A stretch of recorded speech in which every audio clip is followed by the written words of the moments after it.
This happened way back in October of 2006. At the time, I was just a 19-year-old kid, always on the lookout for adventure. One Friday night, after wrapping up my shift at McDonald's, I met up with some friends who suggested we check out this haunted location called White's Bridge.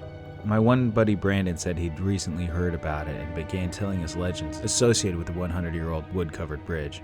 Never one to turn down a spooky experience, we all piled into my green Ford Taurus and headed out on our journey. Brandon gave directions, guiding me off the main road, and within minutes we were on the dirt backgrounds, surrounded by woods and cornfields. Our only point of reference was a blinking cell tower off in the distance. We could tell we were getting further from the city as our cell phones began slowly losing service. As we rode deeper and deeper into what legitimately felt like the absolute middle of nowhere, Brandon repeated the legend associated with the bridge. Back in the early 1900s, a local farmer discovered that his beloved wife had been cheating on him. In a fit of rage, he killed her and her lover after discovering them in the act. After committing the cold-blooded murder, the farmer left his home and wandered the dirt roads in a daze. He eventually came upon White's Bridge, where the realization of what he had done finally began to sink in. And deciding he would rather die than face the consequences of his actions, he hoisted a rope up and over one of the bridge's rafters and hung himself. As far as I could tell now, the story is complete fiction, but we totally believed it at the time. After a long and bumpy ride, Brandon instructed me to turn right on an off-road I wouldn't have even noticed was there had he not pointed it out. I took the turn, and there before us was White's Bridge. It looked like something straight out of a horror film. An old wood-covered bridge, aged by time, sitting alone above a river deep in the middle of nowhere. We parked the car on the side of the road and got out to explore.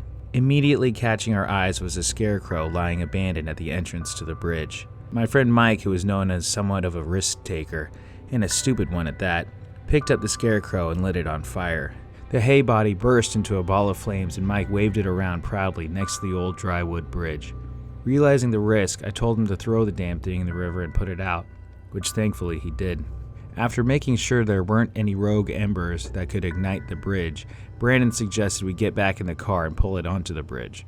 He explained that the legend was that if you parked your car in the middle of the bridge, put it in neutral, and killed the engine, the spirit of the dead farmer would push the vehicle forward to get it off the bridge.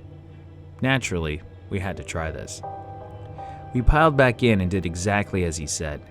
We parked halfway across the rickety old bridge and killed the engine. We sat in the pitch black, saying nothing, waiting for something, anything to happen. The only sounds were the creaking of the bridge, the river flowing beneath us, and footsteps? Suddenly, the back driver's side door opens and a woman abruptly enters the back seat, cramming in next to our two friends back there. She looked to be in her late 20s, early 30s, long straight black hair, slim, and wearing a plaid shirt and blue jeans. It's been a while, but this is essentially how I remember the conversation going. "I saw your fire signal for me," she said. Wait, what?" I replied, totally freaked out and at a complete loss for words. "I'm so glad you came. My boyfriend's car broke down that way. I need a ride back."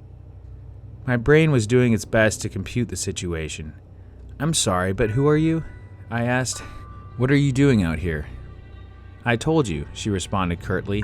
"My boyfriend's car broke down over there. Can you please just give me a ride so I don't have to walk all the way back?" She was pointing ahead towards a narrow road that forked off to the right on the other side of the bridge. My friend Mike, the scarecrow burner, and ever the gentleman added, "I mean, if you need a place to stay, you're more than welcome to come crash at my place. I've got plenty to drink," and I interrupted him. "No, lady, listen. I'm sorry, I don't know who you are. You just got in my car and this is all really weird. You could be an axe murderer for all I know, and I'm sorry, you have to get out." She glared at me in the rearview mirror. If looks could kill, I would have been done for. "But you signaled for me," she responded in an irritated tone. "We weren't signaling for you. Get out." She let out an angry sigh and got out, walking back in the direction which she came and disappearing into the night. I started the engine right back up and looked at my friends. They all had looks of disbelief on their face. Without saying a word, I put the car in drive and slowly rolled forward and off the bridge. We needed to turn around and go back across the bridge to get back to where we had come from, and the only way to do that was to pull onto the side of the road that the woman said her boyfriend's car had broken down on, and then reverse. As I pulled onto the side road, my headlights illuminated the 3 posted signs that I hadn't been able to see from the bridge. No trespassing, private property, and do not enter. Looking up the road, there were no sign of the woman. Wherever she went didn't appear that she went that way.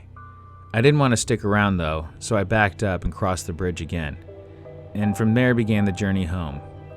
We didn't have much to say on the ride home. I think we were all equally stunned. Except for Mike, who asked if he knew anyone that would be awake at this hour that he could score some weed from. I visited White's Bridge a couple other times after that, but nothing of note happened in my subsequent visits. Sadly, some delinquents burned down the old White's Bridge some years ago. It was rebuilt, but from what I hear, it's just not the same as the original. I don't have any plans to go check it out. To the strange lady who entered my car in the middle of nowhere at 2 a.m., let's not meet. Any theories? Leave them in the comments below. And remember to like and subscribe. Thank you, and good night.